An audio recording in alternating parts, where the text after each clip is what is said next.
ঈদ কবে, ২৬ না ২৭ জুন? মুসলমানদের সবচেয়ে বড় ধর্মীয় উৎসবকে ঘিরে এই জিজ্ঞাসা অনেকের। যুক্তরাষ্ট্র, ব্রিটেন ও ভারতের জ্যোতির্বিদদের তথ্য সহায়তা নিয়ে আবহাওয়া অফিস বলছে, শাওয়াল মাসের চাঁদ উঠবে ২৫ জুন সন্ধ্যায়। সেই হিসেবে ঈদ উল ফিতর পড়ছে ২৬ জুন। পৃথিবীর একমাত্র প্রাকৃতিক উপগ্রহ হচ্ছে চাঁদ, মাটি থেকে যার দূরত্ব প্রায় ৪ লাখ কিলোমিটার। চাঁদ ২৭ দিন ৭ ঘন্টা ৪৩ মিনিট ১১ সেকেন্ড সময় নিয়ে পৃথিবীকে প্রদক্ষিণ করে। মুসলমানদের কাছে চাঁদ দেখার গুরুত্ব আলাদা। সবচেয়ে বড় ধর্মীয় উৎসব ঈদ উল ফিতর উদযাপিত হয় শাওয়াল মাসের চাঁদ দেখে। আবহাওয়া অফিসের তথ্য বলছে, এবারের রোজা ২৯টি, সেই হিসেবে ঈদ উল ফিতর পড়েছে ২৬ জুন। চাঁদের অলরেডি জন্ম হয়ে গেছে ২৪ তারিখে। ২৫ তারিখে চাঁদের বয়স হচ্ছে ৩৪ ঘন্টা ৩০ মিনিট। ২৪ ঘন্টা হলেই চাঁদ দেখা যায়, কিন্তু এখন এটা সাড়ে ৩৪ ঘন্টা।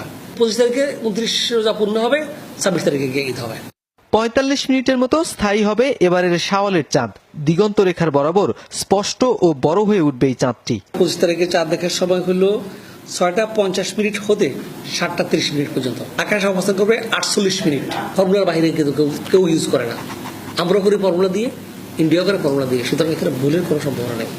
চাঁদ দেখা নিয়ে প্রায় নির্ভুল পূর্বাভাস করে থাকে যুক্তরাষ্ট্রের moonsighting.com ওয়েবসাইটটি। তারাও বলছে, এবার বাংলাদেশে ঈদ পড়েছে ২৬ জুন। অ্যাস্ট্রোনমিক্যাল ক্যালকুলেশন দ্বারা বলে দেওয়া সম্ভব যে বাংলাদেশের আকাশে ওই দিন চাঁদটা কোন জায়গায় থাকবে। 100% কনফার্ম, কারণ যদি এই প্রেডিকশন কনফার্ম না হয় তাহলে তো চাঁদ তার কক্ষপথ থেকেই চলে যাবে, অন্য জায়গায় চলে যাবে। তবে ধর্মীয় বিধান হলো চাঁদ স্বচক্ষে দেখে ঈদ উদযাপন করা। আর বাংলাদেশে রোজা কবে শুরু বা ঈদ কবে হবে সেই সিদ্ধান্ত নিয়ে থাকে সরকারের একটি কমিটি।